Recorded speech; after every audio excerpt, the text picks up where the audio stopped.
Checklist का number 1 point है कि किसी एक पोजीशन में आप 2% के ऊपर या मैक्सिमम 5% के ऊपर अपनी डिस्पोजेबल लिक्विड मनी को ना डालें। हेलो इन्वेस्टर्स, आज हम बात करेंगे फर्स्ट ग्लोबल के फेमस इन्वेस्टर शंकर शर्मा जी के स्टॉक सिलेक्शन प्रोसेस के बारे में और उनकी राय इस मार्केट के बारे में क्या है वो भी जानेंगे।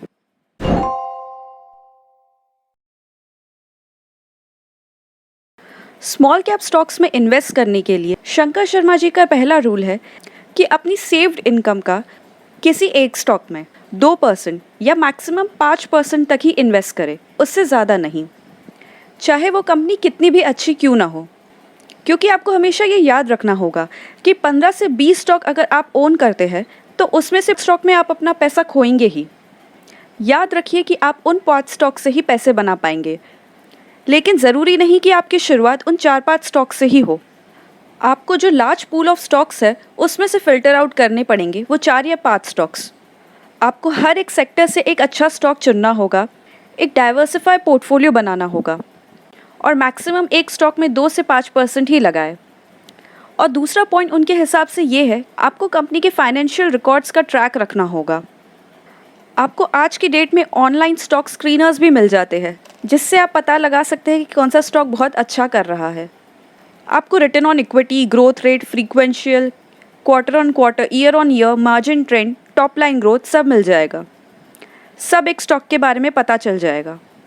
और फाइनल पॉइंट ये है कि उन कंपनीज़ की जो क्वार्टरली कॉन कॉल और मैनेजमेंट कमेंट्री है उसमें वो क्या बोल रहे हैं, ये सब ज़रूर देखें। इसमें बहुत मेहनत ज़रूर लगेगी, लेकिन आपको एक अच्छा स्टॉक ज़रूर मिलेगा। मेन है पोजीशन साइजिंग, यानी एक स्टॉक में आप कितना पैसा इन्वेस्ट कर सकते हो, और दूसरा है स्टॉप लॉस।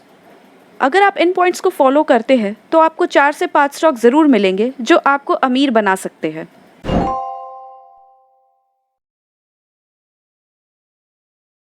तो बहुत ही सिंपल फॉर्मूला है। शंकर शर्मा जी के हिसाब से आपको कभी क्लैरिटी नहीं मिल सकती कि आपको कब स्टॉक को बेचना चाहिए।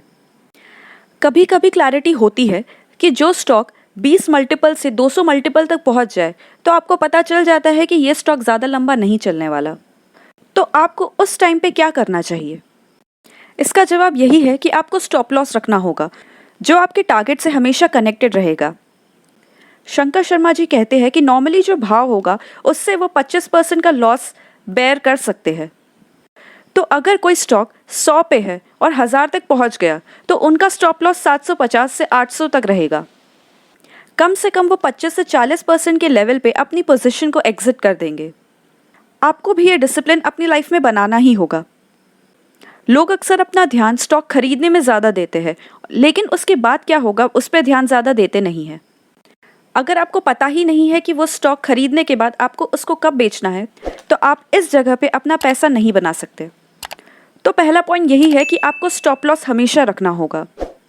और दूसरा पॉइंट ये है कि अपना पैसा टाइम टू टाइम थोड़ा थोड़ा निकालते रहिए। ऐसा क्यों? To make it real. आप उन पैसों से अपनी लाइफ इम्प्रूव कर सकते हैं, क्योंकि आप अपनी लाइफ इम्प्रूव करने के लिए ये सब चीज़ें कर रहे हो। तो थोड़ा थोड़ा पैसा निकालते रहे। अगर 50% या 100% आपके पैसे बन गए हो तो उसमें से 2% या 5% हमेशा अलग निकाल के रखें। वो आपके पैसे बढ़ते ही जाएंगे और आपकी पोजीशनिंग को ज़्यादा इफेक्ट भी नहीं होगा। अगर आपके 1000 शेयर 10 टाइम्स बढ़ गए हो तो ऐसा नहीं होना चाहिए कि आपके 1000 शेयर इंटैक्ट रहे, उसमें से 500 शेयर होने चाहिए। उससे आपका कैश तो निकल ही गया, जिससे आप अपनी लाइफ इम्प्रूव कर पाएंगे। उससे क्या होगा, आपका कैश भी निकल गया और आप उस स्टॉक में बने भी रहे। इन्वेस्टिंग में कोई परफेक्ट आउटकम नहीं होता, लेकिन बहुत से लोग सोचते हैं कि परफेक्ट आउटकम ही होना चाहिए। इन्वेस्टिंग एक गुड आउटकम्स की रेंज हो सकती है। यही डिसिप्लिन आपको मार्केट में लॉन्ग टर्म सर्वाइव करने में मदद करेगा। तो इसलिए स्टॉप लॉस रखें और अपने पैसे को थोड़ा थोड़ा निकालते रहिए।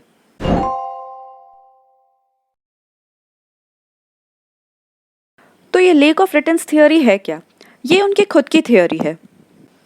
इस थियोरी के हिसाब से हर एसेट क्लास, चाहे वो इंडिया की हो, यूएस की हो, इक्विटी हो, गोल्ड हो, बॉन्ड हो या कमोडिटी हो, हर किसी एसेट क्लास का एक नेचुरल रिटर्न कैरेक्टरिस्टिक होता है, जो over a period of time उस रिटर्न के ट्रेंड पे ही रहता है।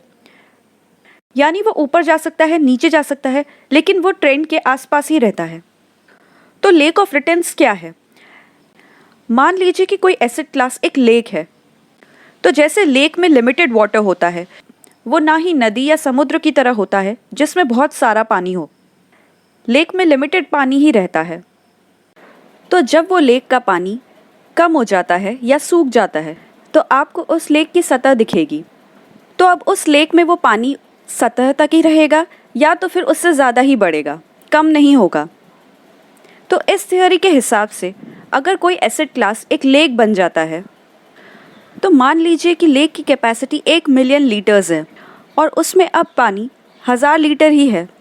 तो अब ये पानी अब इससे ज़्यादा कम हो नहीं सकता, अब ये आगे बढ़ेगा ही। उसी तरह अगर कोई एसिड क्लास एक लेक बन चुका है, उसके रिटर्न्स बहुत कम हो चुके हैं जितने होने चाहिए, तो अब धीरे धीरे उसके रिटर्न्स बढ़ेंगे ही, ना कि कम होंगे।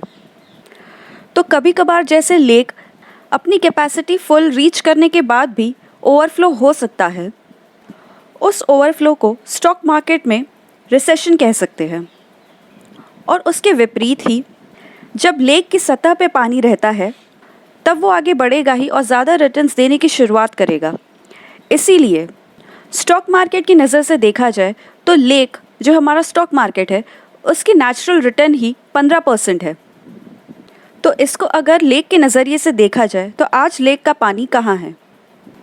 तो पिछले 12 से 13 साल में जनवरी 2008 में सेंसेक्स का लेवल था 21,000, आज की तारीख में 50,000 के आसपास है। तो ये 12 से 13 साल में अप्रॉक्सीमेटली डबल हुआ है, जो कि 4 से 5% कंपाउंडिंग के रिटर्न पे है।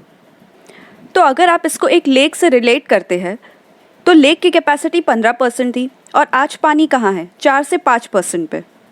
इसका मतलब क्या हुआ कि अभी बहुत जगह है इस लेक में पानी के भरने की to actually reach the bear market. तो अभी आप कह सकते हैं कि ये मंदी वाला करेक्शन नहीं है जहाँ पे लेक ओवरफ्लो हो चुका हो। तो लेक ऑफ रिटर्न थ्योरी के हिसाब से अभी जो हो रहा है वो एक टेम्पररी ओवरफ्लो है, लेकिन ये लेक फिर भरना चालू होगी।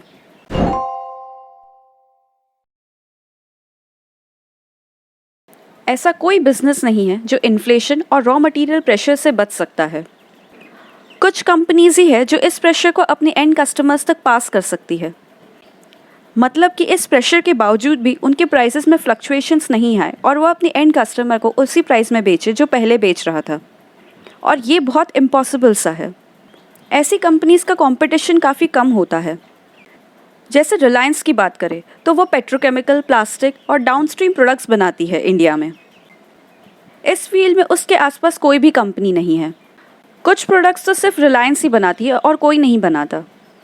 तो रिलायंस के पास कुछ प्रोडक्ट्स और बिजनेसेस है जिसके पास परमानेंट प्राइसिंग पावर है। तो ऐसी आपको मोनोपोली कंपनीज ढूंढनी है। ऐसे केसेस में वही बेस्ट ऑप्शन रहेगा।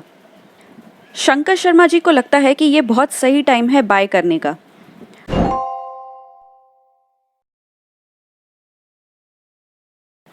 जब मार्केट गिर रहा हो तो जो आपने गलत शेयर लिए हो, जो 40 से 50% तक गिर गए हो, उनको बेच देना चाहिए, क्योंकि वो फालतू शेयर्स थे, वो आपके पोर्टफोलियो के और बिगाड़ ही रहे थे। जब मार्केट तेज़ी में होता है तो उस जंक शेयर को भी सोना समझा जाता है, जबकि असल में तो वो कॉपर था। इसलिए आपको उससे निकलना ही पड़ता है। मंदी में पुअर क्वालिटी स्टॉक्स को एग्जिट कर ही लेना चाहिए।